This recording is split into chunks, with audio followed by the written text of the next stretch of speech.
Samantala ang PNP walang namomonitor na banta sa SONA. Brigada Kath Austria, ibrigada mo! Brigada! 100% nang ready o handa ang Philippine National Police para sa ika-4 na State of the Nation address ni Pangulong Ferdinand Marcos Jr. sa Lunes. Ayon kay PNP Chief General Nicolas Torre III, aabot sa 12,000 ang ipakakalat na pulis para matiyak na magiging mapayapa ang SONA. Wala naman daw na monitor na anumang banta sa SONA ang PNP. Gayunpaman malaking hamon ang pag-ulan. Dahil dito magpapakalat sila ng maraming payong sa mga pulis para magamit na pangontra sa ulan. Natural lang yung mga usual na mga intelligence estimate natin. So normal naman, usual lang. Ang pinaka-threat natin ngayon, weather. Medyo hopefully mag-clear up ang weather so that mas maganda ang ating deployment. Naka-ready tayo in terms of logistics, may mga nakahanda na tayo. Nakahanda na tayo maraming payong.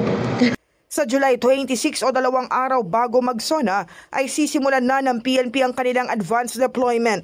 Habang sa umaga naman ng mismong araw ng SONA, ang kanilang full deployment. Meron tayong advanced deployment na ipapatayo na sa itong 26 na.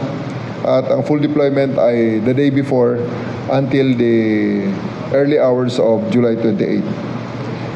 May advanced command post tayo na itatayo na sa Batasan Police Station sa 25 na at ito ay magiging operation center natin sa buong aktibidad.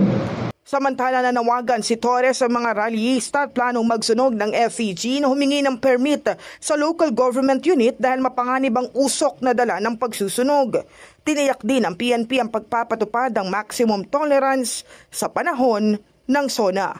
Rest assured that the Philippine National Police will do everything to ensure that you will be able to express your opinion with full freedom.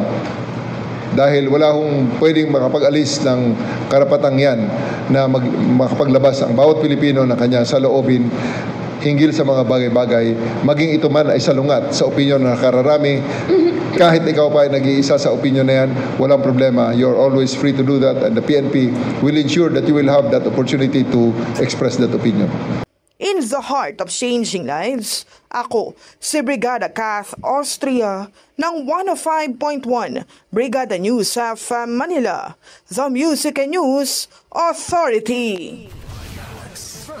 Ang bahaging ito ay hatid sa atin ng Fast Relax. Tanggal ang sakit, ora mismo.